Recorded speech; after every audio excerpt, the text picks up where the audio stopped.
policy front, what do we know?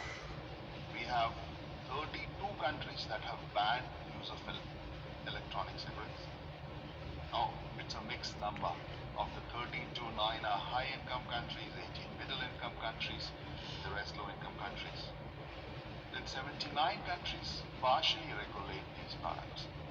And out of this, so we have 70 countries which do regulate, like banning smoking of these products in public places or putting them advertising or a graphic warning similar to tobacco, but 70 of them don't ban flavors, and that's a problem. And then there are the remaining 84 countries which do nothing. So we have a whole free ground for the tobacco industry to target most challenges. One, because children look at flavors, countries that have not banned flavors or restricted them, the industry has made good inroads. What second we have found is that those children who are non-smokers, don't take tobacco, but go into e-cigarette use, end up 2 to 3 times, almost 3 times more likely to become tobacco users when they grow up. That's a serious problem. Yeah. And then what we are seeing is that more than 2/3 of, or more than 70% of those who are smokers shifting to electronic cigarettes, they end up still using tobacco. So they're dual users. They just switch partially. Again, that's more harmful. That the quit options like cessation services, which we have, counseling, text message, they all work for e-cigarette users. So it's a good opportunity for all e-cigarette users to use any of these tools to quit. Do remember, we have 1.3 billion tobacco users even now. So 1 billion of them are smokers, and more than 300 million of them all into smokeless tobacco use. So the report, we still have a major problem ahead. Thank you. First, I would like to extend my congratulations to WHO for producing this report in such a difficult year and much of this data for the very first time. We are really proud to partner with WHO on tobacco control and on this report since 2007. When we speak about ENDS products or electronic cigarettes, I want to spend just a moment talking about the tobacco industry and their role, which is so intertwined with these products. For decades now, the industry has promoted new products, often claiming that the new products are less harmful. We saw this with filtered cigarettes, we saw this with low tar cigarettes, and even menthol cigarettes. And this is now another version of the new product dialogue. We know e-cigarettes are extremely appealing to children, and the industry's goal is to get a whole new generation of users addicted to these products. Tobacco and ENDS companies use sleek product design. They promote through social media influencers and flavors, which attract kids to these products. In the United States, 2011, the percent of high school students using e-cigarettes had increased from 1.5% to 19.6%. And even though we see some encouraging decreases in the last year or so, the prevalence of use among students is still very, very high, and the U.S. has not yet effectively addressed or regulated these products. Kids are attracted to flavors, with 85% of U.S. kids using flavored products like fruit flavor or mint flavored. And we've seen major industry pushback against every effort to regulate flavored products in the U.S., despite evidence that kids are using these.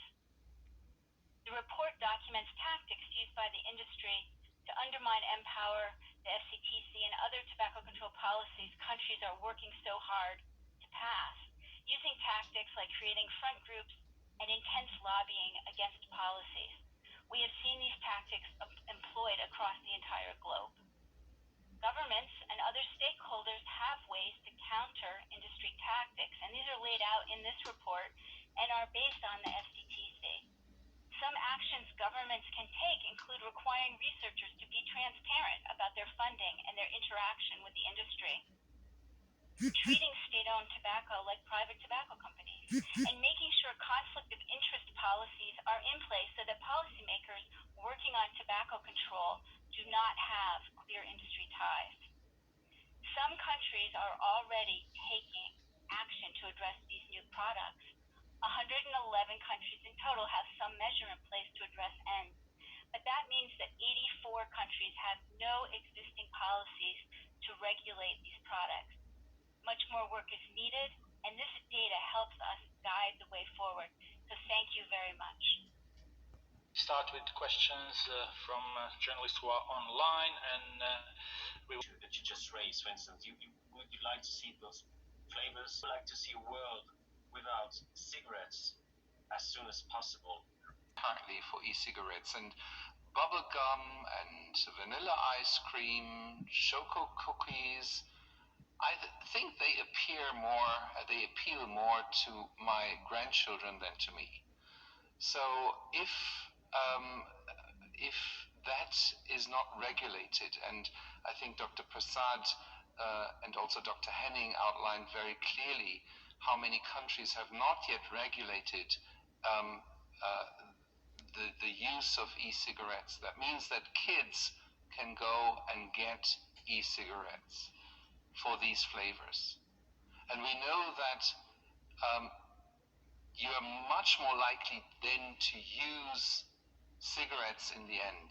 At least twice, if not three times more, the risk is there that you will then become a cigarette smoker. That calls for exactly the same regulation as cigarettes you have. So that's what we advise countries to do and speed up, because as we speak, new devices get on the market, new flavors get on the market. This is an issue that requires strict regulation. On this news of a tobacco company saying that they would like to have to stop cigarettes production, we usually don't comment on this, but let us be clear. If you have been part of the problem, or actually a big part of the problem, of killing 8 million people, we have seen many tactics in the past, like light cigarettes, filter cigarettes, menthol cigarettes, that also claim to be the healthier alternative. While the evidence is not yet totally conclusive on the issue of e-cigarettes, we know that they are all of a sudden you turn from being the real problem to being part of the solution. I don't buy that.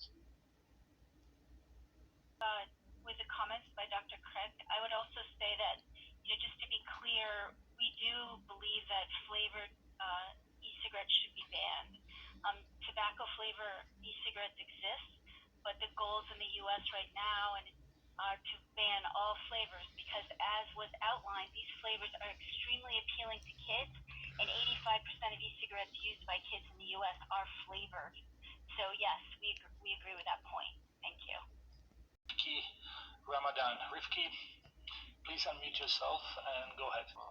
Firstly, what should countries with several high compliance in several aspects of empower, but low or lack of compliance in several other aspects of empower do?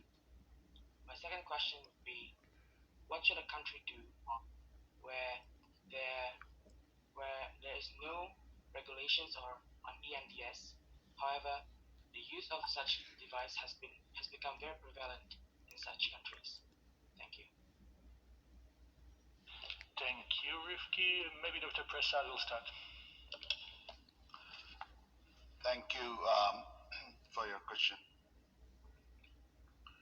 So there are two aspects to it: moving policies and then getting into implementation and compliance. So there are a number of countries that have moved their policies in the right direction, but then they don't have the resources or the infrastructure in place to improve compliance and implementation. And that's what we are seeing in a number of countries. So to answer your question, those countries which have low compliance but have already got their policies in, it's not a question of political will. The will is already there. The policies have moved, but then we need to get to support the implementation. So it requires community participation, but it also requires governments to invest in setting up national tobacco control programs, multi-sectoral coordination mechanisms, because it's the whole of government approach which is the only way to move forward, because raising taxes will require finance ministry, looking at livelihood will require labor ministry and agriculture ministry. So that's an important part. The countries which are on low compliance and have no resources, no policies, we need to create policy coherence. And coming from Jakarta, Indonesia is a good example where we need to create policy coherence amongst all stakeholders, not just the health ministry, but other ministries in Jakarta, in Indonesia to move the policies, because Indonesia is still one of the highest burden countries in the world.